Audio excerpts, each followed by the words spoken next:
दत्त सर्वस्व आहे. दत्तांचे किती गुरु होते? 24. कर्म म्हणजे cause and effect. See do good असं जर आपण म्हणालो ना तर इट्स बिकॉज इट्स गुड. कुठल्याही फळाची अपेक्षा न करता जे केलं जातं ते चांगलं करणं आहे. त्याला कर्म म्हणूया आपण. लोकांच्या आयुष्यात निर्णय घ्यायचा कुठलाही अधिकार आम्हाला दिलेलाच नाहीये. जर माझ्याकडे ते जेव्हा आलं तेव्हा मला एवढंच सांगितलेलं होतं की हे तुला करायचंय आणि तुला निवडलंय. संपला विषय. मासेमाऱ्यांनी कोळी म्हणजे मासेमारी कोळ्या माणसांनी तिथे मासा का ठेवू नये ना, कारण तो त्याच्या भक्तीचा भाव आहे. तो काळ जेव्हा हे सद्गुरू होऊन गेले त्यामुळे प्रार्थनेत ताकद असते 2000% असते. मूळ प्रश्न माझा हा असतो की काय असतं ना, आपल्याकडे काय आहे याचा विचार लोक करतच नाहीत, काय नाही याचा करतात. म्हणजे तुम्ही सद्गुरू शोधायला डोंगराच्या माथ्यावर पोचल्यानंतर तुम्हाला कळतं की तो खालीच उभा होता तुमच्या बरोबर. तुम्ही उगाचच लांब गेलात. उपासना करू का किंवा त्या व्यक्तीसाठी मी करू का? आणि मग मी नेहमी असं म्हणतो की बरं त्याला नाही आणि इंजेक्शन तुम्ही घेणार हे चालेल का? If the Brahma is sound again acknowledgement is Vishnu. मी नेहमीच म्हणतो की नाही, देह हा नाशिवंत आहे. आपल्यातलं जे चैतन्य आहे ते पुन्हा एकदा त्या युनिव्हर्सल कॉन्शियसनेसमध्ये जाऊन मिळतं. प्रश्न संपले. असंच झालंय काही.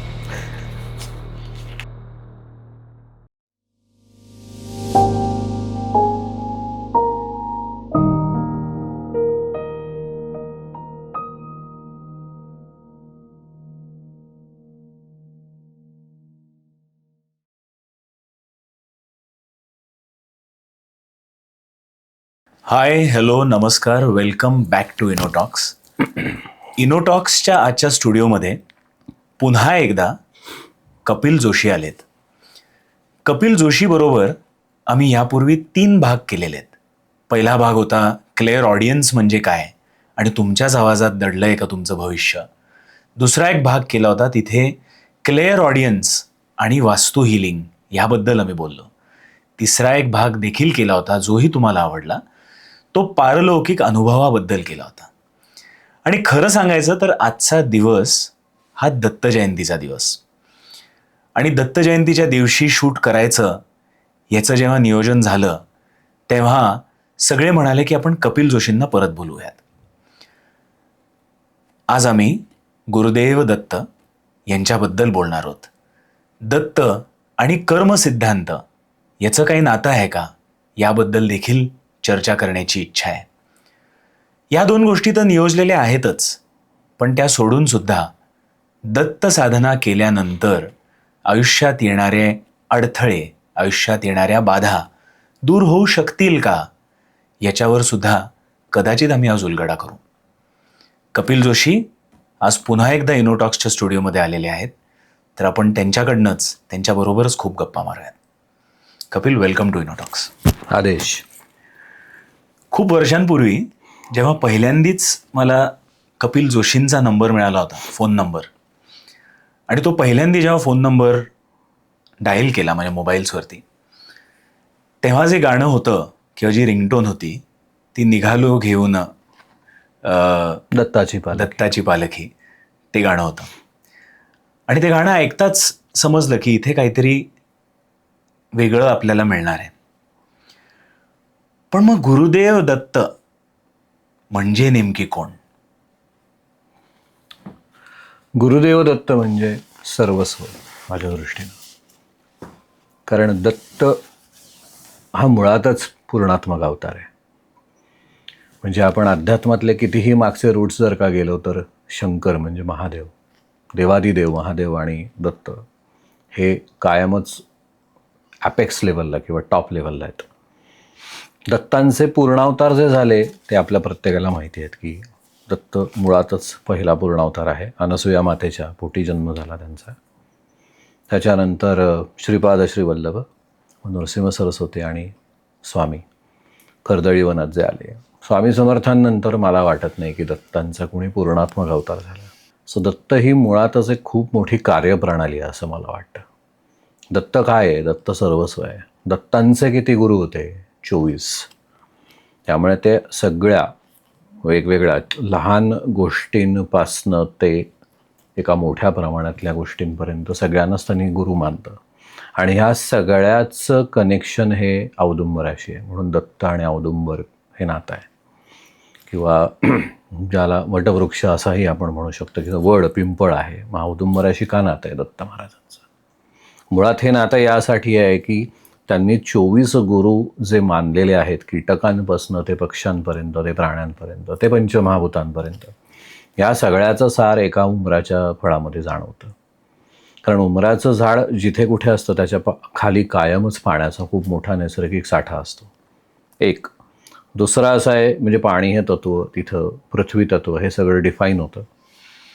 दुसरा भाग असा आहे की तुम्ही कधीही खाली पडलेलं उंबर जर का उघडून पाहिलं तर त्याच्यात असंख्य प्रकारचे कीटक तुम्हाला दिसतात. सो मुळातच दत्त काय आहे तर एक उंबराचं झाड पडतं, मग आपण त्याच्या इकोसिस्टममध्ये जर का गेलो, खूप सायंटिफिकली बोलायला गेलो, तो निम्फिड्स टू ट्री टॉप अशा लेवलला जर आपण बोलायला गेलो, तर ते त्यातनं निर्माण होणारे प्रत्येक जीवाणू हे तिथली सॉईल इतकी फर्टाईल करतात. मग त्याच झाडावर कदाचित काही जीव फळं खायला येतात, पासनं ही जी संपूर्ण इकोसिस्टम निर्माण होते. आणि या सगळ्याचा जो निर्माता आहे तो कोण आहे तर एक कार्यप्रणाली, आणि ती कार्यप्रणाली म्हणजे दत्त. त्यामुळे दत्त काय आहे? दत्त सर्वस्व आहे. दत्त सगळ्या विश्वाची माऊली आहे असं आपण म्हणूया. म्हणून तर तिथं कामधेनू पण आहे, तिथं 4 कुत्रेही आहेत जे 4 वेदांना रिप्रेझेंट करतात. मग हे सगळ्याचं एकमेव सार म्हणजे दत्त असं मला वाटतं. गुरुदेव दत्त म्हणलं की ब्रह्मा, विष्णू, महेश तिघही दिसतात. त्यांच्या भोवती ती कामधेनू गाय, 4 कुत्री आणि ते वडाचं झाड. दत्तांना गुरु म्हणलं जातं. मग प्रत्येकाला त्यांच्या आयुष्यामध्ये गुरु असण्याची ही गरज असते का? पण माझ्या मते एकतर तुम्हाला देही गुरु असणं किंवा तुमचा डायरेक्ट सद्गुरूंशी अनुसंधान असणं हा पुन्हा ज्याच्या त्याच्या आलेल्या कर्मसिद्धांताचा किंवा कार्मिक कनेक्शन्सचा भाग आहे असं मला वाटतं.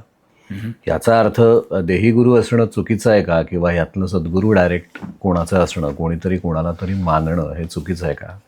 तर मुळात कर्म हे चूक आणि बरोबर म्हणतच नाही. आपल्याकडे ना मला असं वाटतं की कर्म म्हणलं की ते परत येणार, ते बदला घेणार, ते रिपरकेट होणार. तर ह्या सगळ्या ज्या संकल्पना आहेत ना, ह्या मला स्वतःला असं वाटतं की मानवनिर्मितच आहेत. कर्म म्हणजे cause and effect. See do good असं जर आपण म्हणालो ना तर इट्स बिकॉज इट्स गुड. कुठल्याही फळाची अपेक्षा न करता जे केलं जातं ते चांगलं करणं आहे, त्याला कर्म म्हणूया आपण. त्यामुळे उदाहरण घेऊया की समजा आपण एक झाडाची बी कुठेतरी पेरली आणि त्याचं रोपण केलं, तर ते आपल्या हातात आहे. आणि फळ हे सगळ्या वातावरणाच्या हातात आहे ना, ते आपल्या हातातच नाही आहे. म्हणून तर कर्मण्येवाधिकारस्य मा फलेषु कदाचन असं कुठंतरी म्हणूनही गेलेलं आहे ना. सो हा सारासार जर विचार केला तर दत्त हा कर्माशी निगडीत आहे. कर्माच्या आत्तापर्यंत तुमच्या घडलेल्या सगळ्या जन्मजन्मांतरीच्या कर्मनिवारणाशी निगडीत आहे. आणि ते सगळं कर्मकांडात गुरुचरित्रामध्ये मांडलेलं पण आहे. कर्मकांड अध्याय जे आहेत आत्ताच्या याच्यामध्ये दत्त जयंती असते त्याच्या आधी सप्ताह म्हणजे पारायण केलं जातं. मग ते कर्मकांडांचे अध्याय जर का समजून घ्यायचा प्रयत्न केला तर तेच तर कळतं ना की दत्त काय आहे. दत्त हे वेगवेगळ्या माध्यमातनं कर्म आणि कर्माचं निवारण करण्यासाठी आलेत, आणि म्हणून ते गुरु आहेत, म्हणून ते मूळ आहेत. आणि त्रिगुण आत्ता तू उल्लेखच केलास ना, ब्रह्मा, विष्णू, महेश. त्रिगुण हे जेव्हा एकत्र येतं तेव्हा त्याचा पहिला जो मुद्दा असतो तो असतो षटविकारांवर आपण मात करू शकलो पाहिजे. मग आपण मनुष्य योनीतनं जन्म घेऊ किंवा कुठल्याही योनीतनं जन्म घेऊ, पण हा कर्माचा जो काही फेरा आहे तो फेरा चुकवण्यासाठीच तर दत्त आहे. आणि ते त्यांच्या आरतीत पण आहे ना, जन्ममरणाचा फेरा चुकविला. म्हणजे तेच ना की कुठंतरी कर्माचं कॉम्पेन्सेशन म्हणजेच कर्मसिद्धांत. आणि कर्म म्हणजे फक्त करणं. कर्मफल ह्याचा आणि कर्माचा याच्या मधल्या फेजशी काहीच एकमेकांना संबंध नाही आहे. ते तुमच्या कुठल्या तरी नशीब किंवा तुम्ही घेऊन आलेल्या आणि लिहून आलेल्या सगळ्या कर्माशीच निगडीत आहे. माझ्या मते मी मागच्या वेळेला हे म्हणलं होतं की कर्मसिद्धांताचा मूळ अर्थच हा आहे की आपण काहीतरी पूर्वपुण्य आणि पूर्वपाप यांचं बॅलन्स शीट घेऊन आलेलो असतो आणि ते आपल्याकडनं कॉम्पेन्सेट होत असतं. त्यामुळे ते जेव्हा कॉम्पेन्सेट होत असतं त्या वेळेला जो गुरु आहे आणि तो हे सगळं कदाचित मॉनिटर करत असतो, मॅनेज करत असतो, तो म्हणजे गुरु. आणि तो पूर्ण गुरु म्हणजे दत्त. पण मग असा प्रश्न येतो की गुरुदेव दत्त जे कर्म आणि कर्म म्हणजे जीवन मृत्यूचा जो वेढा आहे तो चुकवण्यासाठी मदत करत असतात. पण गुरुदेव दत्त हे स्वतः सदेह तर नसतात. तर मग ते क्लिअर ऑडियन्स म्हणजे साधारण तू जे करतोस त्याच्या थ्रू किंवा तुझ्यासारख्या अनेक लोकांथ्रू गुरुदेव दत्त काम करत असतात का? आणि याची अनुभूती जेव्हा जेव्हा तू केसेस घेतोस, जेव्हा लोक तुझ्याकडे येतात किंवा जेव्हा वास्तूंमध्ये तू जातोस, तेव्हा तिथे असं सेन्स होतं का की जे काही गायडन्स येत असतो तो त्या दत्त तत्वामधनं किंवा गुरुतत्वामधनं येत असतो आणि त्याच्यानेच त्याचं सोल्युशन सुद्धा होत असतं, निवारण सुद्धा होत असतं? 100%. पण माझ्या मते त्यासाठी क्लिअर ऑडियंट असण्याची गरज नाही आहे. माझ्या मते प्रत्येकाच्या पाठीमागे कुठेतरी एक गुरुशक्ती ही असतेच. म्हणजे मी ना कायम असं गमतीनं म्हणतो की एखादा व्यक्ती जर का स्वतःला नास्तिक म्हणवत असेल तर त्याने आयुष्यात कधीतरी थँक गॉड हे म्हणलेलंच असतं. या मताचं मी आहे. पण ते कळलेलं नसतं की गॉड कोण, कारण की गॉड दिसत नाही. हरकत नाही ना. मुळातच कुठल्या माध्यमातून तुम्हाला काय अनुभूती यायला पाहिजे. आणि परत अनुभव आणि अनुभूतीमध्ये फरक आहे ना. अनुभव हा येतो. मी नेहमी म्हणतो की श्रद्धा आणि विश्वासाच्यामध्ये कोण श्रेष्ठ आहे तर श्रद्धा आहे. कारण विश्वास हा अनुभवांवर खरा किंवा खोटा ठरू शकतो, पण श्रद्धा ही खरीच असते. त्यासाठी व्हॅलिडेशन नाही लागत, 100% नाही लागत. त्यामुळे तुझा जो मूळ प्रश्न आहे की आम्ही कोण आहोत, आम्ही टॉर्च बेअरर आहोत. फक्त आम्ही दिशादर्शक आहोत. लोकांच्या आयुष्यात निर्णय घ्यायचा कुठलाही अधिकार आम्हाला दिलेलाच नाही आहे. जर माझ्याकडे ते जेव्हा आलं तेव्हा मला एवढंच सांगितलेलं होतं की हे तुला करायचं आहे आणि तुला निवडलं आहे, संपला विषय. ह्या सगळ्यात पहिली गोष्ट काय शिकता आली पाहिजे तर समर्पित श्रद्धा.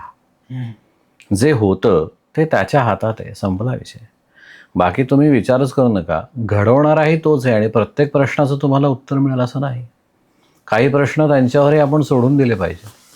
कित्येक लोक माझ्याकडे जेव्हा येतात तेव्हा खूप हा प्रश्न येतो की हे माझ्याच बाबतीत का घडलं, की हे असं होतं मग हे असं का होतं. मला वाटतं ह्या काला उत्तरच नाही आहे आणि ह्या काचं उत्तर शोधायला जाऊच नाही ना.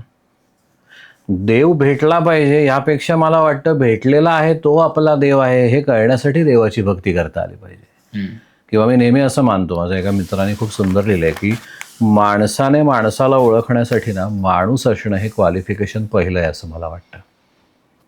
सो आपण पुन्हा तिथंच येतो की हा अनुभूती येण्यासाठी किंवा माझी केस किंवा मी कोणाला तरी मार्गदर्शक असतो. माझ्या मते आपण प्रत्येकजण प्रत्येकाचं येणं तेणं कारणेनं मार्गदर्शक असतो आणि ते कुठल्या ना कुठल्या तरी माध्यमातून आपल्यासमोर येतच असतात. मी नेहमी म्हणतो की मला देव दिसत नाही किंवा त्याचं दर्शन होत नाही कारण ते तुमच्या मते तसं झालं पाहिजे म्हणून आहे ना.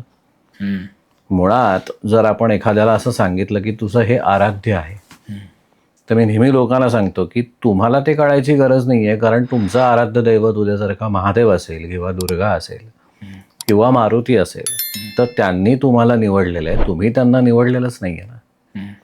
मग त्यांना तुम्हाला बघण्याची आणि निवडल्यानंतर तुम्हाला हे कळलं पाहिजे ह्या व्हॅलिडेशनची गरज मुळात लागते का? गरजच नाही आहे. पदोपदी येणं तेणं कारणेनं जेव्हा तुम्हाला ती अनुभूती किंवा अनुभव येत नसताना सुद्धा अनुसंधान साधलं गेलंच पाहिजे. हा अट्टहास आपल्याकडे काय? हा खूप एक छान विषय निघाला की तुम्ही तुमच्या दैवाला कदाचित निवडत नाही पण तोच तुम्हाला निवडतो. म्हणजे अनेक जणांच्या घरी दत्ताची सुंदर पेंटिंग्ज असतात किंवा दत्त म्हटलं की स्वामी समर्थांची अनेक पेंटिंग्ज असतात किंवा दत्ताची मूर्ती असते किंवा काही नाही तर कधी कधी साईबाबांचं एक सच्चरित्र असतं किंवा गुरुचरित्र असतं किंवा अनेक ग्रंथ येतात. हे जे ग्रंथ येतात किंवा जे पेंटिंग्ज येतात किंवा ज्या मूर्त्या येतात किंवा ह्या ना त्या रूपाने काही ना काहीतरी आपल्याला एखाद्या पॉवर सेंटरला जाण्याची सुद्धा इच्छा होते. हे नियोजित असतं का आपल्या कर्मकांडाप्रमाणे? आणि म्हणजे ते कसं काय घडतं असं मला म्हणायचं आहे की एखादं म्हणजे आता माझाच एक स्वतःचा अनुभव असा की काही मनात नसताना साईबाबांची एक मूर्ती घरी आली किंवा स्वामी समर्थांची पोथी शोधताना स्वामी समर्थांची पोथी नाही आली पण साई सच्चरित्र इंग्लिशमध्ये लिहिलेलं ते माझ्या घरी आलं आणि त्याचं पारायण केल्यानंतर त्याची पण काही ना काहीतरी अनुभूती आलीच, काही बदल घडलेच. तर असं का घडतं आणि याच्यामध्ये दत्त संप्रदायाचं काय रिलेशन असतं, काय नातं असतं? ह्याच्यात सांप्रदायिक काही नातं असावं असं मला वाटत नाही, कारण मी नेहमी हे सांगतो की परमेश्वरनं योग्य ते देतो, हवं ते देत नाही. आणि हे रिअलायझेशन व्हायलाच फार वेळ लागतो. आणि हे रिअलायझेशन जेव्हा होतं ना, तेव्हा कदाचित आपण सत्संग मार्गाला लागलेलो असतो असं मला वाटतं. कारण ज्याच्या त्याच्या वयाप्रमाणे त्याचं एनलाइटनमेंट किंवा अवेकनिंग ठरलेलं आहे ना माझ्या दृष्टीनं. म्हणजे मला माझ्या वयाच्या 17व्या वर्षी एका अनुभवातनं त्यांनी दाखवलं की तुझ्यात हे आहे, पण तरीही मला 2.5 वर्ष लागली ते समजायला. पण त्या 2.5 वर्षात जे होत होतं ते एकतर मला ॲक्सेप्ट करावं लागलं आणि मी ते ॲक्सेप्ट करत गेलो. डिस्पाईट ऑफ कुठलंही नियंत्रण, कुठलाही कंट्रोल माझ्या बोलण्यावर नव्हता. पण नंतर तो येतोच ना, कारण त्यांना हे कुठेतरी दाखवायचं असतं की तो नियंत्रणाचा भाग तुझ्यावर आणायचा आहे, पण त्याची वेळ येणं गरजेचं आहे. म्हणजे जसं तुझ्या केसमध्ये 17व्या वर्षी तुला असं झालं की म्हणजे एक्सपिरियन्स झाला की क्लिअर ऑडियन्स हे आहे आणि त्याचा वापर तू लोकांना मदत करण्यासाठी करायचा आहे. तशा अशाही काही गोष्टी आहेत की गुरुचरित्राचं पुस्तक बॅगेमध्ये असताना म्हणजे पूर्ण एखादा मोठा ॲक्सिडेंट झाला, पण ती बॅग आणि त्यामध्ये असलेलं गुरुचरित्राचं पुस्तक किंवा कुठली तरी पोथी तिला काहीच झालं नाही. तर मला असं म्हणायचं आहे की त्या मूर्त्या, त्या पेंटिंग्स, त्या पोथ्या, ते ग्रंथ, त्याच्यामध्ये किंवा इव्हन विभूती ज्याला आपण म्हणतो त्याच्यामध्ये सुद्धा त्या तत्वाचा स्पर्श असतो का? आणि अशी एखादी गोष्ट आठवतीये का की जेव्हा असं घडलेलं 100% असतो ना, कारण आपण जेवढी चरित्र वाचू ना, मग ती साईबाबांची असतील, मग अशी तू उल्लेख केलास, किंवा गजानन महाराजांची असतील, तो काळ जेव्हा हे सद्गुरू होऊन गेले, तो काळच असा होता की लोकांना तोंडी समजावून सांगायला गेलं असतं तर कळलंच नसतं. त्यामुळे कुठेतरी चमत्काराला नमस्कार करणं गरजेचं होतं. सद्गुरूंना चमत्कार करून दाखवायची गरज मला नाही वाटत असते, पण त्यांना माहिती असतं की समोरच्याच्या आकलनाची जी कुवत आहे ती यासाठीच बनलेली आहे की आपण जर चमत्कार नाही दाखवला तर देवाची भक्ती कशी करणार ना तो. मी स्वामींना आजोबा म्हणतो. आजोबा नेहमी म्हणतात की तुझ्या आयुष्यात जर का काही खडतर दिवस आले तर तू मला विसरलेला असतोस म्हणून कदाचित मी ते आणतो. मग I call it as a training ना. मी जेव्हा ते अनुभव एम्ब्रेस करतो तेव्हा मी स्वतःला असं मानतो की हे ट्रेनिंग आहे आपल्या प्रत्येकाचं. We all have hiccups in our life ना, कधी ना कधीतरी अप्स अँड डाऊन्स पण आपण जाणार असतो, पण त्यातनं त्यांना योग्य ते माहिती असतं की मी काय कर्माचं कॉम्पेन्सेशन तुझ्यासाठी करतोय. You may call it blessings in disguise, पण ते कळायलाच वेळ लागतो ना. म्हणून तर अनुभव येणं आणि त्याची अनुभूती समजणं हा मधला जो प्रवास आहे ना, म्हणजे मला ना असं वाटतं की road to heaven is called as hell to which we called as life, असं मला खूप वाटतं. हेल हेवन असं काही नाही आहे या जगात. किंवा मी नेहमी असं म्हणतो ना की ब्लॅक व्हाईट काही नाही आहे, एव्हरीथिंग इज ग्रे. त्या ग्रे शेड्समधनं तर आपल्याला कळायला लागतं की काय आपल्यासाठी आणि काय नाही आहे. फक्त काय आहे की त्या षटविकारांमध्ये आपण अडकून पडतो, कारण आपण मनुष्यवरीतनं जन्म घेतल्यानंतर सगळे उपभोग आपल्याला कळतात, कारण ज्ञानेंद्रियच आपली जागृत असतात. आणि तिथे आपण त्या सगळ्या मोहमायेतनं आणि त्या चक्रातनं फिरण्यासाठी किंवा चक्रातनं पूर्णपणे काय म्हणू ना की ते चर्निंग पूर्ण झाल्यानंतर त्यातनं बाहेर पडण्यासाठी जो पूर्ण भाग आहे त्याला कर्म म्हणूया. आणि हाच कर्माचा जो फेरा आहे ना तो कॉम्पेन्सेट करण्यासाठी गुरुदत्त आहे. पण आपण ज्याला कर्म म्हणतो किंवा कर्म, जसं मगाशी म्हणालास की कर्म सिद्धांत हे बेसिकली काही नसून कॉज अँड इफेक्ट आहे.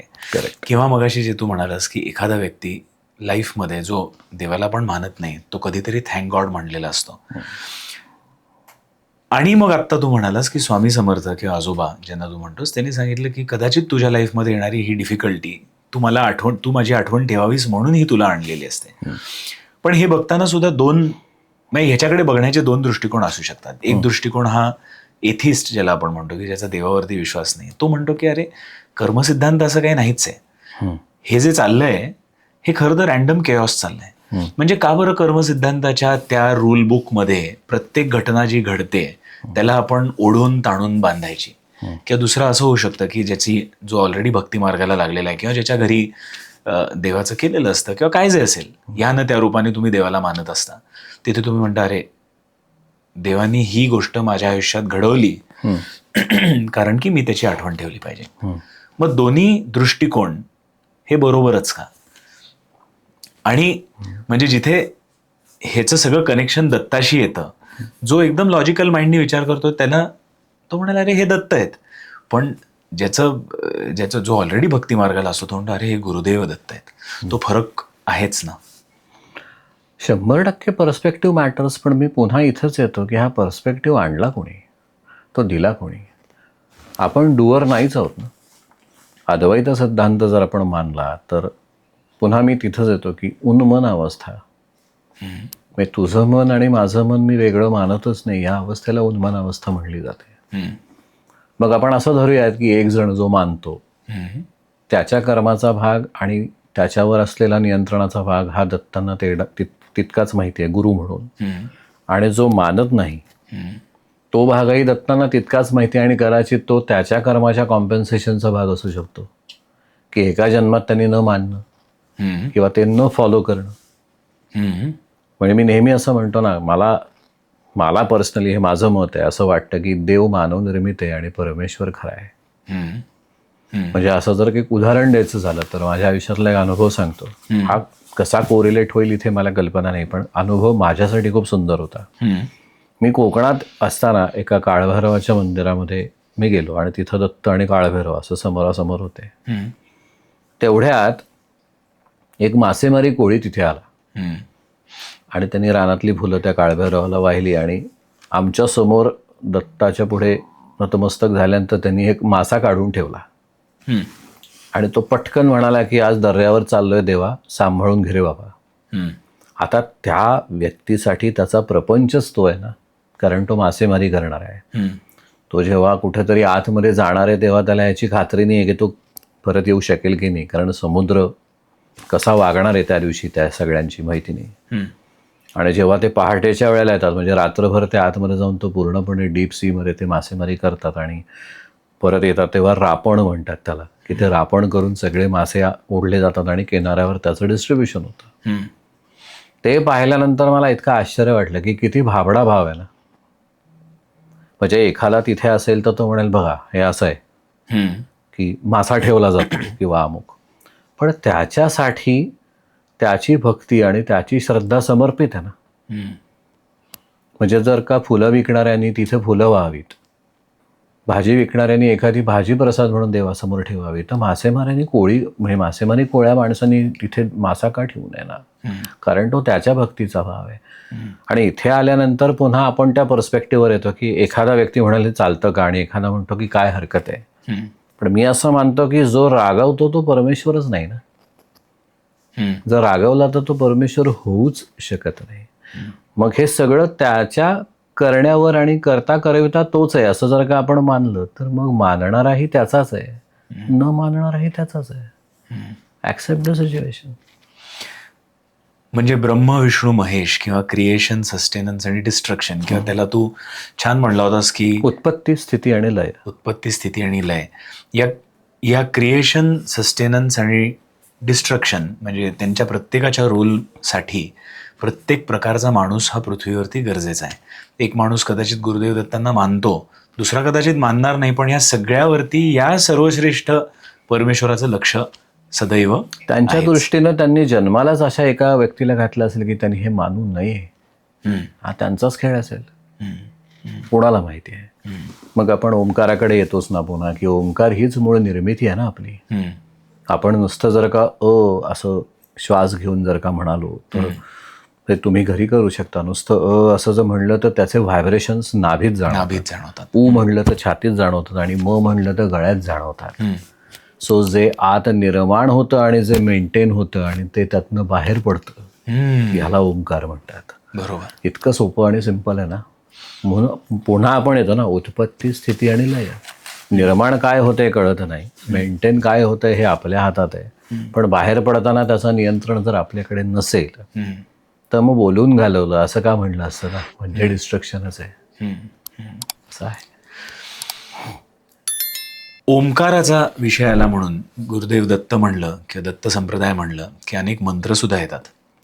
मग काही जण दिगंबरा दिगंबरा श्रीपाद वल्लभ दिगंबरा म्हणत असतात, काही जण बीजमंत्र म्हणत असतात, काही जण दत्तमाला मंत्र म्हणत असतात, किंवा काही नवनाथांचे मंत्रसुद्धा आहेत.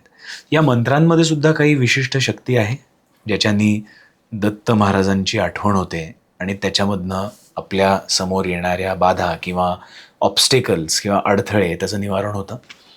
अशी काही गोष्ट आठवते? हो, 100% होतं. मी नेहमीच मानतो ना, प्रार्थनेत खूप ताकद असते.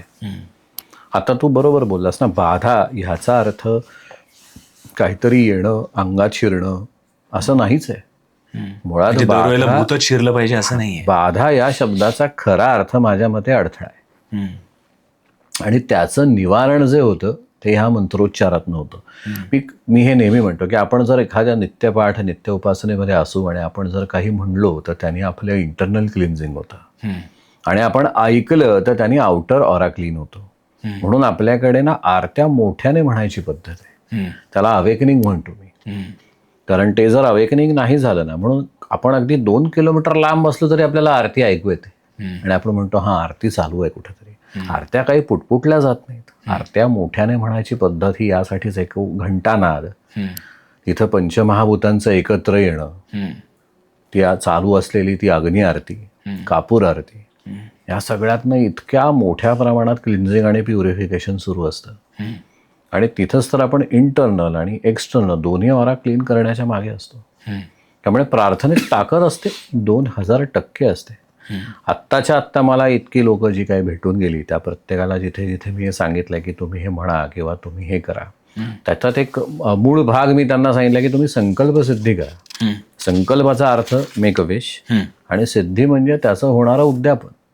तुम्ही एका विशिष्ट कारणांसाठी समजा एखादा मंत्र करायचा ठरवला. एक्झाम्पल घेऊ की मी खूप लोकांना म्हणलं 3 वेळा तारक मंत्र म्हणा, पण संकल्प सिद्धीने करा. एक संकल्प सोडा काहीतरी आणि त्याची सिद्धी होण्याची म्हणजे सिद्धी जी काही त्याची जी फलप्राप्ती आहे, फलश्रुती आहे, ती कळण्यासाठी तुम्ही त्याला एक डिसिप्लिन आणा की 21 दिवस 3 वेळा मी तारक मंत्र म्हणेन काही होते, किंवा मी 21 दिवस काळभैरव अष्टक 8 वेळा ऐकेन. ऐकायला का पाहिजे? कारण त्याने नादब्रह्म निर्माण होतं. ऐकून करायचे त्या बाधा तुमच्या कामामध्ये किंवा कुठल्याही घटनेत येणारे अडथळे बाजूला होण्यासाठी ते असतं. परत आपण तिथंच होतो की ते होणारच होतं. ते होण्याच्या मध्ये जेव्हा एखादी बाधा येत असते तेव्हा माझ्यासारखा किंवा एखादा नॉर्मल माणूस सुद्धा पटकन हे सांगून जातो की अरे हे का नाही वाचत, त्याने मला खूप फरक पडला बाबा, तुलाही कदाचित पडू शकेल. ते पण त्याच्या कर्मातच लिहिलेलं असतं का? 100% की म्हणजे असं म्हणतात ना की सफरिंग जे आहे ते पूर्ण झाल्याशिवाय समोर त्याचं निवारण करण्यासाठी येणारा उपाय सुद्धा मिळत नाही. त्यामुळे अनेक लोक सफर करत असतात आणि मग सडनली कोणीतरी येतो आणि म्हणतो अरे हे पुस्तक वाच, जसं तू आत्ता म्हणालास. पण पुढची गतीच नको व्हायला किंवा पुढची गती मिळाल्यानंतर आधीचं कुठलंही सफरिंग कदाचित पुढे कॅरी फॉरवर्ड नको व्हायला, यासाठी पण आत्ताचं सफरिंग असू शकतं. जसं की एखादा व्यक्ती, मी नेहमी म्हणतो ना की हे माझ्याच बाबतीत का झालं, मग ते दुसऱ्यांच्या बाबतीत का नाही होत. मूळ प्रश्न माझा हा असतो की काय असतं ना, आपल्याकडे काय आहे याचा विचार लोक करतच नाहीत, काय नाही आहे याच्याकरता. म्हणजे तुम्ही सद्गुरू शोधायला डोंगराच्या माथ्यावर पोचल्यानंतर तुम्हाला कळतं की तो खालीच उभा होता तुमच्या बरोबर, तुम्ही उगाचच लांब गेलात. खूप साधी गोष्ट असते. सफरिंगचा खरा अर्थ आपण आपल्या पर्स्पेक्टिव्हने मानतो की वेदना, दुःख. आणि मी नेहमी सांगतो की तुम्ही एखाद्याची वेदना बघू शकता, घेऊ नाही शकत. ज्याचं त्याचं कर्म, त्या कर्माची तुलना होऊच शकत नाही. पण असं म्हणतात गुरुचरित्रामध्ये सुद्धा अनेक अनुभव लिहिलेले आहेत किंवा जे सदैव गुरु असतात ते सुद्धा जेव्हा असं म्हणतात की गुरु तुम्हाला मिळाला आणि तो खरंच खरा गुरु असेल, सदैव गुरु असला किंवा गुरुदेव दत्तांसारखे सर्वश्रेष्ठ गुरु असला आणि त्यांनी समजा तुमच्यावरती हात ठेवला, तर तुमचं कर्म देखील ते हलकं करू शकतात किंवा त्यांच्यावरती घेऊ शकतात. जेणेकरून ही गोष्ट खरी आहे. कर्मकांडातच ह्याचा उल्लेख आहे गुरुचरित्रामध्ये की एखाद्याचा मृत्यू घडल्यानंतर त्याला पुन्हा जिवंत केल्यानंतरच असा प्रश्न विचारला जातो की मग हे कर्मसिद्धांताच्या विरुद्ध नाही का? नैसर्गिकरित्या त्याचा प्रवास इथेच संपायला हवा होता. बरोबर.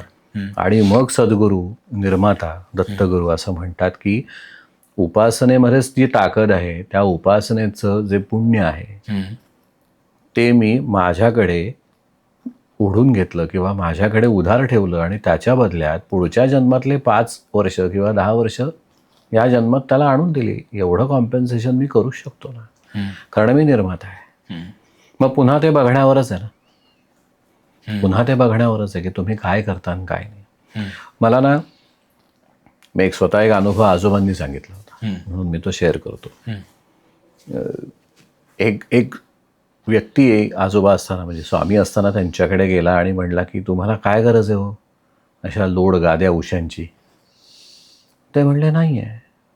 नाही तुम्ही ते उगाच दाखवायलाच सगळं करता. ते म्हणले हरकत नाही, तुझी इच्छा काय आहे? ते म्हणले तुम्ही जर वैरागी आहात, तुम्ही गुरु आहात ना, तर तुम्हाला ह्या सगळ्या छानछोकीपणाची गरज नाही. ते म्हणले लोकांचं प्रेम ते मी घेतो आणि त्यांचं प्रेम आहे म्हणून मी ते ॲक्सेप्ट करतो ना. चल म्हणे आज रानात जाऊ झोपायला आपण. तू सगळं तुझी गादी वळकटी कांबळ घेऊन ये, मी असाच येईल. लोड नको, गादी नको, उशा नको. आणि तो म्हणला बरं बरं चालेल. आणि ते खरंच गेले. पहाटे त्यांनी इतकी थंडी वाढवली वातावरणातली की सगळं वळकटी घेऊन आलेला तो माणूस जो होता तो सुद्धा तिथे कुडकुडला. आणि त्यांनी जेव्हा उठून बघितलं तेव्हा स्वामी निवांत एका दगडावर झोपलेले होते.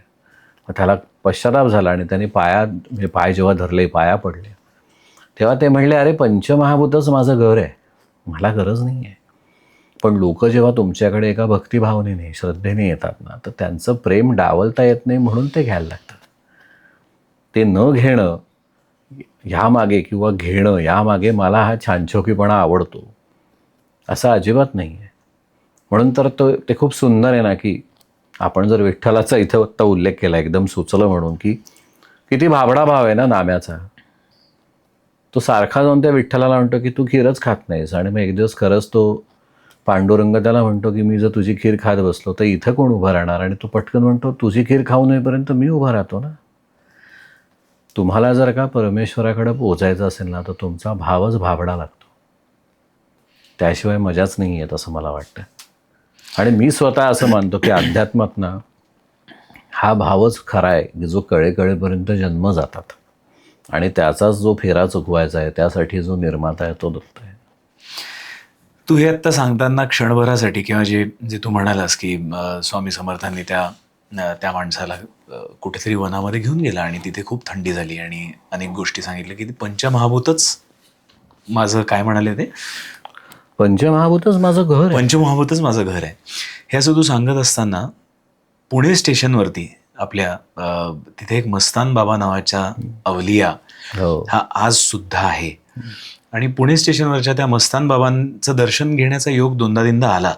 आणि त्या मस्तान बाबांकडे समजा तुम्ही पाहत राहिलात ना, तर ते खरंच आत्ता जे तू म्हणालास ना ते तसेच आहेत. पंचमहाभूतच माझं घर आहे हे ते कसं दाखवतात, तर त्यांचा एक टॉवेल त्यांनी बांधलेला असतो, तिथेच ते बसलेले असतात. एवढ्या घाणीमध्ये समजा जरी ते बसलेले असतात तरी त्यांच्या अंगाला वास येत नाही आणि त्यांच्या आसपास कंटिन्युअस भक्तांची रांग असते. दिवसेंदिवस कधी कधी मस्तान बाबा स्टेशनवरती दिसत सुद्धा नाहीत. मग कुठे आहेत मस्तान बाबा असं म्हणलं की ते सांगतात की तिकडे ना त्या स्टेशनच्या यार्डच्या इकडे खूप झाडं आहेत, त्या झाडांच्या वनामध्ये ते मस्तान बाबा बसलेले असतात. मग भक्तांची रांग असताना जेव्हा मस्तान बाबांना काही जण प्रसाद देतात तर त्यांना वॉटरमेलन आवडतं, कलिंगड आवडतं, किंवा आंब्याचा ज्यूस आवडतो, किंवा कधी चहा आवडतं, किंवा कधी सिगरेटसुद्धा आवडते. तर ह्या सगळ्या गोष्टी ते आनंदाने घेत असतात आणि काही काही वेळेला भक्तांची मजा पण घेत असतात. म्हणजे तुम्ही त्यांना पाणी आणून द्या तर ते तुमच्यासमोरच पाणी ओतून देतात, तुम्ही त्यांना चहा आणून द्या तर तो चहा फेकून देतात. कधी कधी खूप प्रेमाने जवळ करतात, कधी कधी जवळ करत नाहीत. पण तो पण एक अवलियाच आहे.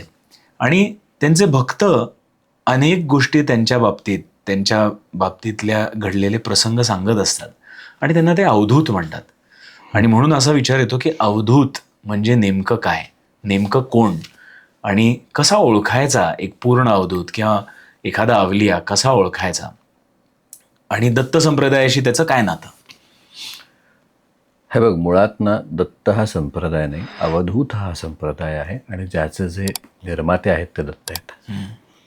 मी ना खूप सिम्प्लिफाय करतो या गोष्टी, की असं समजूया की एक कंपनी आहे आणि त्या कंपनीचे MD आणि CEO दत्त आणि महादेव आहेत. आणि त्या कंपनीला एकच दार आहे, त्या दाराचं नाव आहे भक्ती किंवा प्रार्थना. तिथं ज्याची फाईल पोचते तिथे ती फाईल पोचल्यानंतर त्या दारात फक्त उभं राहावं लागतं, ज्याला पेशन्स म्हणतात. आणि पर्सिव्हिअरन्स हा पुढचा भाग असतो, म्हणजे श्रद्धा आणि सबुरी हे तिथं येतं. आणि मग ती फाईल नेमकं कुठल्या एका डिपार्टमेंटकडे आपल्याला न्यायला लागणार आहे आणि ती नेल्यानंतर त्या फाईलमधला जो काही मुद्दा आहे तो सुटणार आहे. ह्याच्यामध्ये येते ती उपासना. आणि ती उपासना सांगितल्यानंतर त्या डिपार्टमेंटकडनं ते अप्रूव्ह होण्यासाठी लागणारा वेळ याला आपण आयुष्य म्हणूया. अवलिया या शब्दाचा मूळ अर्थच असा आहे की ही लोकं इथली नाहीच आहेत, पण ती त्या रूपाने परमेश्वर म्हणूनच आलेली आहेत की जिथे आता जसं तू म्हणलास की ते कदाचित काहीच बोलत नाहीत, कोणीतरी चहा देतं ते ओतून टाकतात. त्यांच्या ह्या कृतीमध्ये सुद्धा कुठेतरी कर्माचं निवारण असतं, फक्त ते कळायला वेळ लागतो. म्हणजे मी माझा दुसरा एक अनुभव पुण्यातलाच घेऊ शकतो. माझा एक मित्र, त्याला कायम असा अट्टहास होता की स्वामी भेटत नाहीत, स्वामी भेटत नाहीत. आणि मी नेहमी त्याला म्हणायचो की आपल्याला कळत नाही. पुण्यात मंडईतला जो मठ आहे तिथला खूप छान बालभाव आहे स्वामींचा, आणि तो बघायला म्हणून मी बऱ्याचदा गेले. तर एकदा मी त्याला म्हणलं चल आपण तिथं जाऊ आणि प्रार्थना करू. आणि जेव्हा लाईनीत उभं राहून आम्ही स्वामींच्या मूर्तीसमोर हात जोडले, नतमस्तक झालो, तर एकदम ते म्हणले वडापाव खायला येतोय, असं मला ऐकू आलं. मी त्याला म्हणलं बघा कदाचित काहीतरी येऊन जातील. आणि तू गेला असेल त्या मठात तर त्याला 2 दारं आहेत, एक पुढनं आणि मागणं पण आहे. पलीकडच्या साईडने एक दार येतं स्वामी मठाला. आतलं जे दत्त मंदिर आहे छोटंसं, जिथं प्रदक्षिणा मारतात लोक, तिथं उभा असताना अचानक मागच्या दारातनं 6-6.25 फुटी एक व्यक्ती धाड धाड धाड चालत आला आणि म्हणला दे की 10 रुपये वडापाव खायला. तेव्हा माझ्या मित्राचं लक्षच नव्हतं आणि मी असं काही बघितलं नाही, खिशात हात घातला, जे पैसे लागले ते दिले आणि कल्याण होईल असं म्हणून तोच व्यक्ती धाड धाड धाड निघून गेला. आणि मी त्याला म्हणलं बघ काही सेकंद लागतात.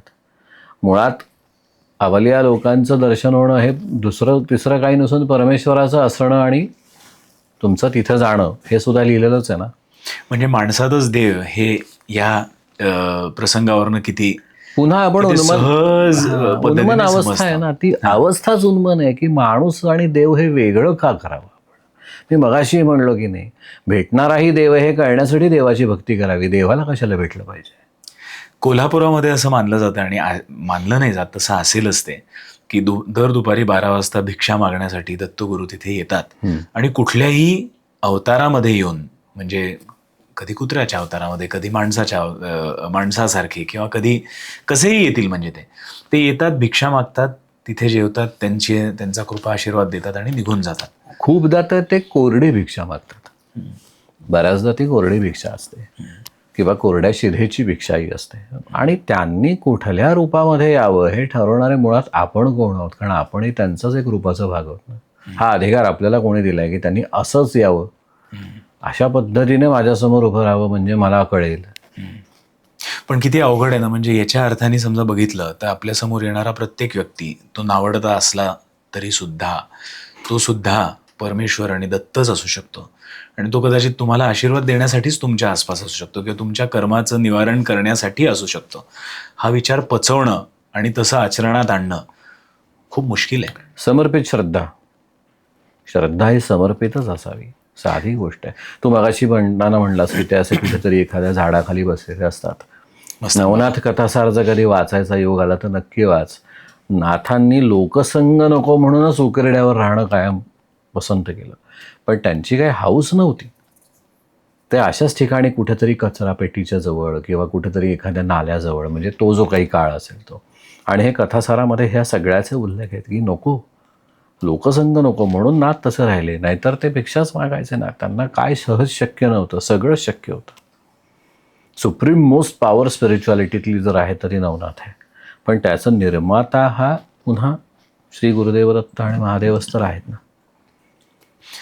असं कधी झालंय का की जे असेसमेंटला आलेली लोक आहेत आणि त्यांना एखादा उपाय द्यायचा आहे, खूप अवघड केसेस, म्हणजे त्या भाषेमध्ये समजा बघितलं, किंवा खूप अवघड वास्तुजीचं हिलिंग करायचं आहे आणि तिथे उपाय असा सहज आजोबांनी येऊन किंवा दत्त संप्रदायापैकी कोणीतरी येऊन सांगितला, अशी कुठली गोष्ट आठवते का? आता अशा बऱ्याच गोष्टी आहेत. अगदी लेटेस्ट केसमध्ये तेच एका ठिकाणी हिलिंगला गेलो होतो आणि पहिल्या हिलिंगमध्ये हे लक्षात आलं होतं की इथे इंटेन्सिटी बरीच आहे, बराच वेळ लागू शकतो. तर पुढच्या वेळेला जेव्हा तिथे पोचलो तेव्हा अचानक असं एक निरोप आला की एका पांढऱ्या रुमालामध्ये थोडंसं तुळशीची माती, थोडे कोरडे तांदूळ आणि 1-1 रुपयाची 11 नाणी अशी एक पुरचुंडी करून या ठिकाणी पुरायला सांग. हे जाताना डोक्यात नव्हतं. एवढंच माहिती होतं की ज्या पद्धतीनं मी हिलिंग करतो ते हिलिंग मला तिथे करायचं आहे. आज दुसरा भाग आहे. पहिले सायकल पूर्ण झालेली असते, दुसऱ्या ह्याच्यामध्ये ॲक्च्युअली एक सर्जरी असते. सर्जरी म्हणजे इंटेन्स लेवलला मंत्र काही म्हणून ते हिलिंग करायचं असतं. हे सांगितल्यानंतर जाताना ते सांगितलं गेलं की हे करा. हे प्रेज्युडाईज नव्हतं. मग अशा वेळेला कदाचित तो एक सपोर्ट असतोच ना. म्हणजे मी कायमच म्हणतो की निघताना तुम्ही ज्या कुठल्या शक्तीला मानताना त्यांना सांगून जाता आलं पाहिजे की चला सोबत. मी नेहमी म्हणतो ना की मागायचं आहे कशाला, त्यांना माहितीच आहे ना. आणि मागितलं तर ते हसतात, माहिती आहे का. सद्गुरू फार कमाल आहे या बाबतीत. तो म्हणतो तुला जे मागायचं ते माग, मला हवं तेच मी तुला देणार आहे. त्यामुळे त्या मागण्याला सांगा ना, सांगून चला की आज मी नोकरी करतो ना, चला सोबत. असतातच ते, पण त्यांनाही तो रिमेंबरन्स असतो ना. आपल्याकडे त्यासाठीच तर कुळाचार, कुळधर्म, रीती, रूढी ह्या त्यासाठीच आहेत ना. पूजा करणं, एखादा होम हवन करणं हे माध्यमच आहे ना. एखादं पठण होणं घरामध्ये, लघुरुद्र असेल, सप्तशती पाठ असेल, तो काय ते एक माध्यमच आहे ना. त्याच्यामध्ये पुन्हा आपण एक साऊंड एनर्जी किंवा ऊर्जा ह्या विषयावरच तर बोलतो ना. सेम आहे. प्रत्येक वेळेला जे लक्षात येत नाही तेव्हा कुठल्या ना कुठल्या तरी माध्यमाकडे आपल्याला गाईड करायचं काम काही नैमित्तिक लोक करत असतात किंवा सद्गुरू स्वतः येऊन काहीतरी करत असतात आणि त्यातनं पुढचे मार्ग मिळतात. पुन्हा आपण बाधा या विषयाकडे येतो की अडथळे दूर होण्यासाठी. संकल्पसिद्धी का करावी? फलश्रुतीसाठी नाही. फलश्रुतीकडे जाण्यासाठीचा मला मार्ग मिळावा म्हणून उपासना असते, असं माझं मत आहे. मग त्या केसमध्ये काय झालं? नाही, आता त्यांचा बराचसा प्रॉब्लेम सॉल्व्ह झाला आहे. आता तिसरी व्हिजिट माझी आता होणार आहे, ती होईल. पण आता बऱ्यापैकी म्हणजे स्पीडअप झालेलं आहे काम, जे होत नव्हतं.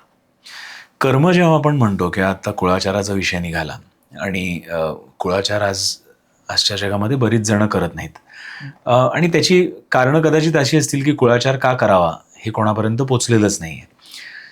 पण कर्म आणि कुळाचार याचं सुद्धा काही नातं आहे की कुळाचार न केल्यामुळे काही दोष पत्रिकेत येतात आणि ते दोष सगळे एका फॅमिलीमध्ये येतात, एका परिवारात येतात आणि मग त्यांच्यामध्ये त्या सगळ्या परिवाराला सुद्धा तीच कर्म परत पुन्हा नव्याने भोगावी लागतात जी आधीच्या पिढीने भोगलेली असतात.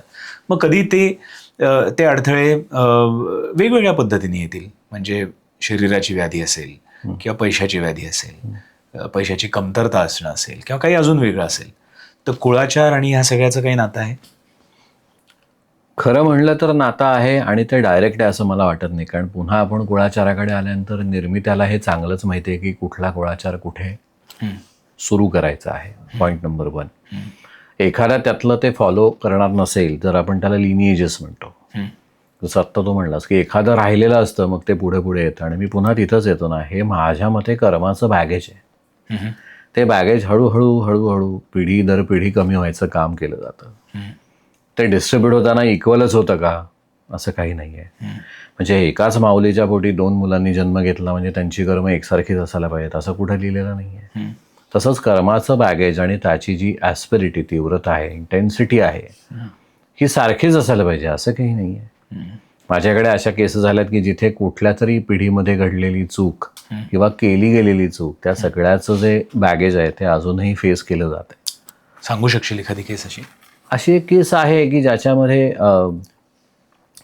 कुठल्या तरी पिढीतल्या व्यक्तीनं त्यांचं स्वतःचं मंदिर आहे पण तिथले दागिने त्या काळी ना पैशाची हाव निर्माण झाल्यामुळे चोरले आणि विकले. आता म्हणलं तर हा अपमान आहे अनडाऊटेडली, पण त्याचं बॅगेज नेहमी पुढं येतं ना. आणि आत्ता ती जी काही पूर्ण पिढी, आत्ताचं जे जनरेशन आहे त्या प्रत्येकाच्या घरात येणं तेणं कारणानं काहीतरी अडचणी आहेत. मग त्या मानसिक आहेत, कदाचित शारीरिक आहेत, कदाचित आर्थिक आहेत. प्रपंच नीटनेटका चाललेला नाही. मग त्या सगळ्यांना कुठेतरी मी जेव्हा भेटलो तेव्हा अगदी आम्ही त्यांचा फॅमिली ट्री काढला. त्यातनं मग कुठं हे कुठल्या पिढीत घडलं असेल तिथपर्यंत त्याचं शोधकार्य केलं. आणि मी त्यांना म्हणलं की नाही, आपल्याला आता ह्याचं प्रायश्चित्त करणं गरजेचं आहे. आणि ते करायचं असेल तर कधीतरी तुम्हाला सगळ्यांना एकत्र येऊन तुमच्या मंदिरात जाऊन ती क्षमा याचना करणं गरजेचं आहे. आता ती वेळ अजून आलेली नाही आहे कारण पुन्हा तिथे तो कर्माचा भाग आहे. कारण त्या पूर्ण आत्ताच्या जनरेशनमधल्या कदाचित 70% लोकांना हे पटलेलं आहे पण 30% लोकांचं म्हणणं आहे की असं काही असतं असं आम्हाला वाटतच नाही. म्हणजे चाललंय ते आपण सहन करूया. म्हणजे जे घडतंय फॉर एक्झाम्पल पितृदोष हा पण याच्यामध्ये म्हणतात पितृदोष किंवा मातुल दोष किंवा कालसर्पयोग किंवा असे अनेक गोष्टी पत्रिकेमध्ये ॲस्ट्रॉलॉजर्स रिप्रेझेंट होत असतात. आणि त्या सगळ्या दोषांमुळे किंवा योगामुळे अडथळे सुद्धा आयुष्यामध्ये येत असतात. पण दरवेळेला त्यालाच एक बेसिस मानून पितृदोष किंवा या दोषाला बेसिस म्हणून आमच्या याच्यात अडथळे आले, याचा विचार न करता समजा असं म्हणलं की आपण ती चूक केली म्हणूनच ते अडथळा आला, बॅगेज पुढे आलं, पुन्हा तर मग ते बॅगेज पुढे पुढे पुढे पुढे जात राहतं का? पण त्याची तीव्रता पिढी दर पिढी कमी होत राहते आणि कुठेतरी ती संपुष्टात येणारच असते. पण त्यासाठी कुठलं तरी कुळाचार करावा लागतोच, किंवा मग उपासना, नित्यपाठ, या सगळ्या डिसिप्लिनरी ॲक्शन्स येतातच ना. मग त्यातला पुन्हा एखादा असतो की जो म्हणतो की मला काही पटत नाही आणि मला मान्य नाही आहे. मग अशीही लोक माझ्याकडे येतात की मग त्याच्यासाठी मी काही उपासना करू का किंवा त्या व्यक्तीसाठी मी करू का. आणि मग मी नेहमी असं म्हणतो की बरं त्याला नाही आणि इंजेक्शन तुम्ही घेणार हे चालेल का.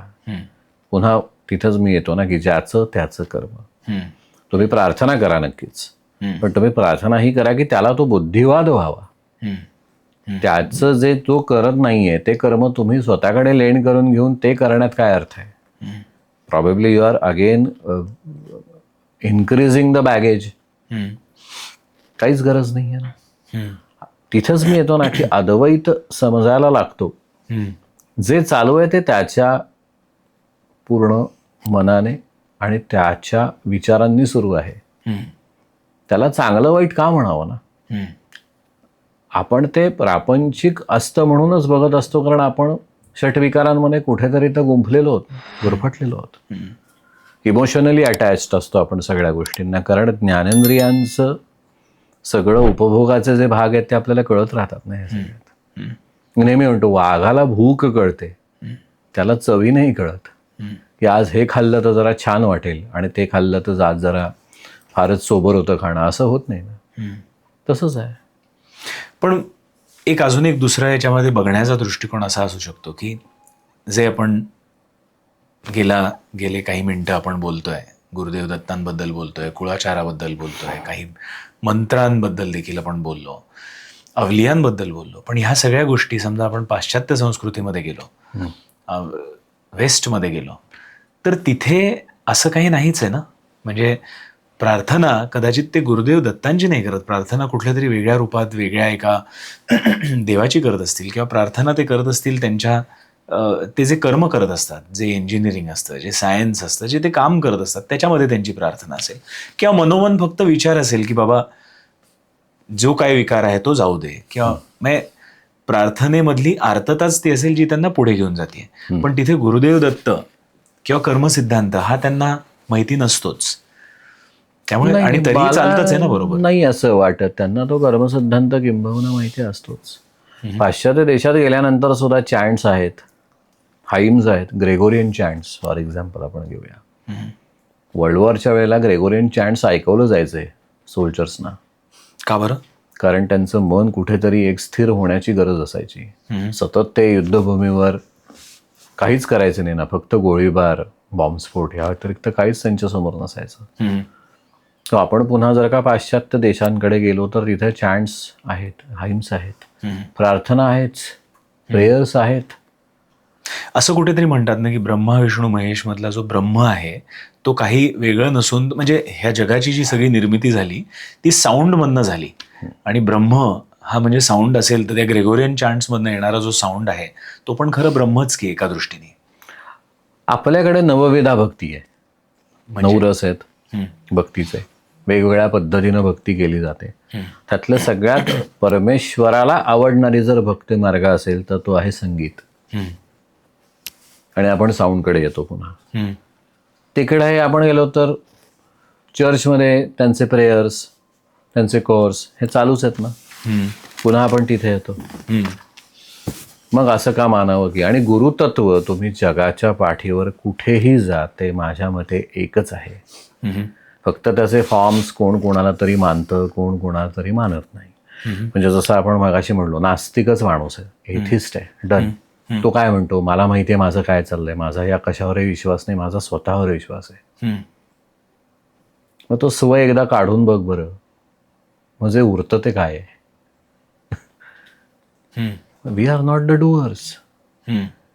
हे फक्त रिअलायझेशन होण्याची कदाचित त्या जन्मामधली त्या व्यक्तीची ती वेळच नसेल, म्हणून आपण त्याला नावं ठेवावी असं कुठे लिहिलेलं नाही आहे.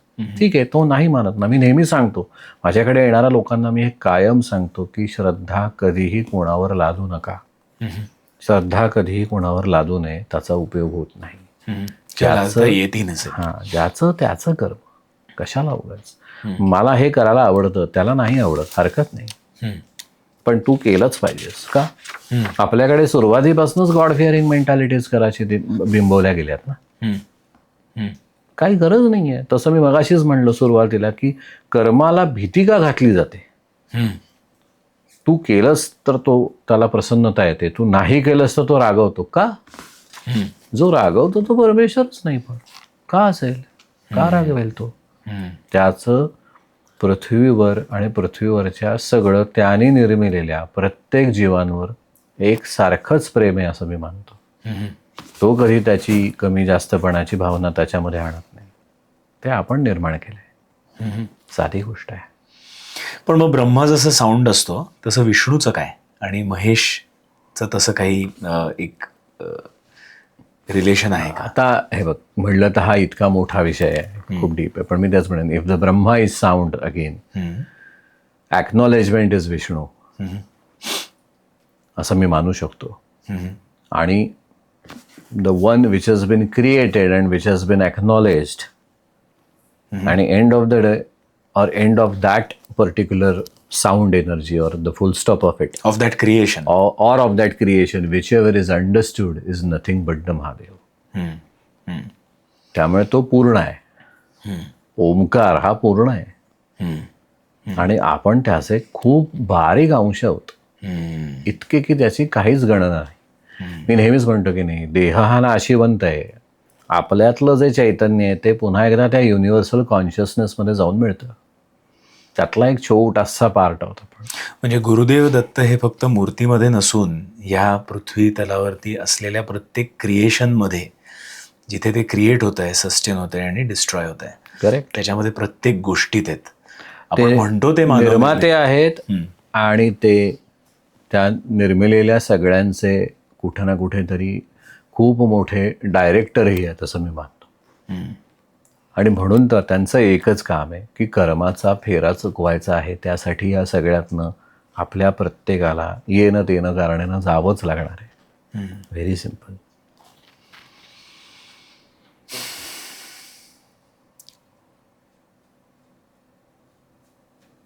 प्रश्न संपले. असंच झालंय काही. आजचा एपिसोड वेगळ्याच दिशेने गेला आहे, तुम्हालाही जाणवलंच असेल. पण तरीसुद्धा प्रत्येक एपिसोड जेव्हा पूर्ण होतो तेव्हा आपण गेस्टला विचारतोच की तुम्हाला आज काय संदेश द्यायचा आहे. कपिल, आज संदेश काय द्यायचा आहे इनोटॉक्सच्या गेस्टना. आज जाताना तेवढा एकच संदेश मला फार महत्त्वाचा वाटतो. इतक्या वेळा आपण बोललो, दत्त एक निर्माते म्हणून आपण त्यांच्याबद्दल जेवढं शक्य तेवढं समजून घेतलं. सो आजचा सगळ्यांसाठीचा माझ्या मते संदेश हाच आहे की सहजता आणा आयुष्यात, सहजता, समर्पित श्रद्धा आणि अद्वैत. आणि या सगळ्याचं सार त्यांच्या आरतीतच आहे ना. तिसरं कडवं की दत्त दत्त ऐसे लागले ध्यान, हरपले मन झाले उन्मन. उन्मन अवस्था म्हणजे काय, मी तूपणाची, मी आणि तू वेगळं नाही, झाली बोळवण एका जनार्दनी श्री दत्त ध्यान. त्यामुळे आपण याची सांगता एकत्र म्हणूया, किंवा सांगता एकत्रपणे करूया असं म्हणतो मी की अवधूत चिंतन श्री गुरुदेव दत्त. आदेश.